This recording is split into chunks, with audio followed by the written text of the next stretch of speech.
तो hello and welcome students to Manu का ज्ञान। आज हम लोग पढ़ने वाले हैं क्लास 8 का चैप्टर नंबर 9 कबीर की साखियाँ।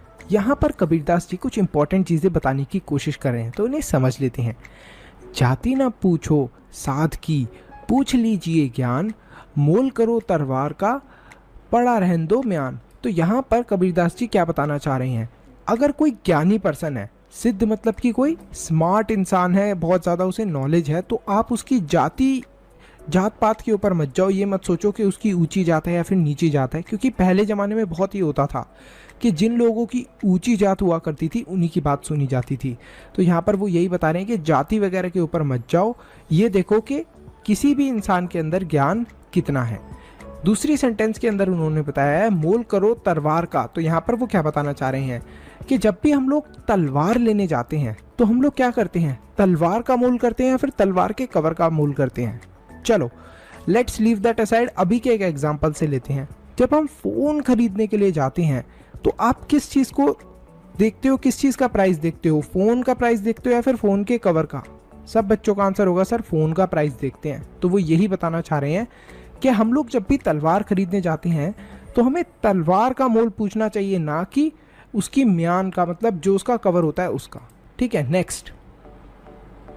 आवत गारी एक है, उलट हुई अनेक, कह कबीर नहीं उल्टिए वही एक की एक। तो यहाँ पर क्या बताना चाह रहे हैं कबीरदास जी, जब भी आपकी किसी से लड़ाई होती है या फिर आप उसको कुछ भी उल्टा बोलते हो, जैसे आपने अपने दोस्त को एक गाली दे दी, अब आपके दोस्त ने गुस्से में आपको भी रिप्लाई करा और उसने भी आपको एक और गाली दे दी।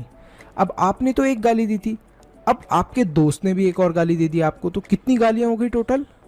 2 गालियां हो गई। तो ऐसे करके गालियां बढ़ती ही जाती हैं। तो इसलिए अगर हम उलट के गाली में जवाब देंगे ही नहीं तो ये गालियां बढ़ेंगी ही नहीं।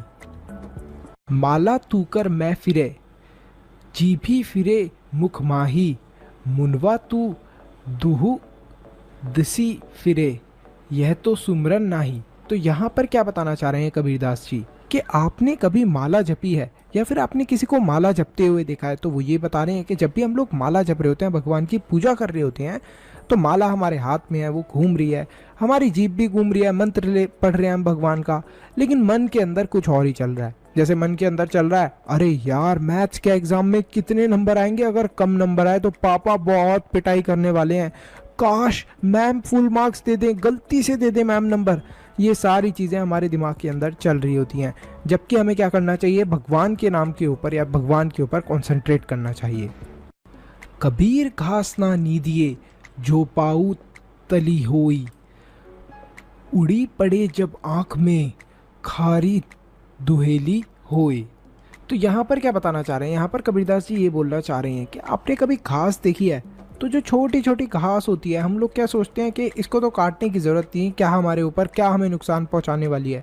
लेकिन उसी घास का एक छोटा सा तिनका अगर हमारी आँख के अंदर चले जाए तो वो हमारी बहुत बुरी हालत कर सकता है। तो यहाँ पर कबीरदास जी यही बताना चाह रहे हैं कि हमें कभी भी अपने से छोटों के ऊपर अत्याचार नहीं करना चाहिए और ना ही अपने से कम अपने दुश्मनों को समझना चाहिए।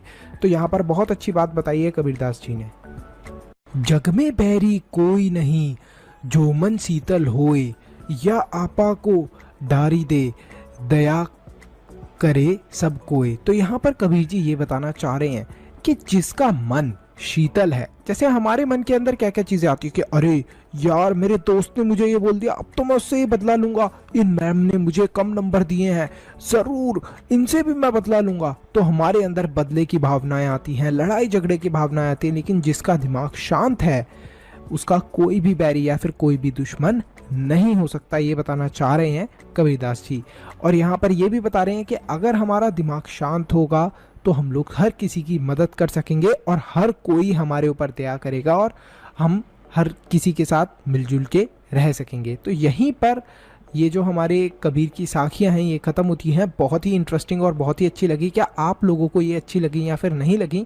इसी के साथ साथ मैं आपको छोड़ना चाहता हूँ क्वेश्चन नंबर 1 के साथ। इसको स्पष्ट कीजिए, आपको इसको स्पष्ट करना है। मैं आपको समझा चुका हूँ बहुत ही अच्छे से, फटाफट कमेंट सेक्शन के अंदर। तो अगर आपने इस वीडियो को यहाँ तक देख लिया है तो फटाफट लाइक करो, चैनल को सब्सक्राइब करो और कमेंट करो अपना बेस्ट पार्ट। इसी के साथ साथ वीडियो को शेयर करना मत भूलना।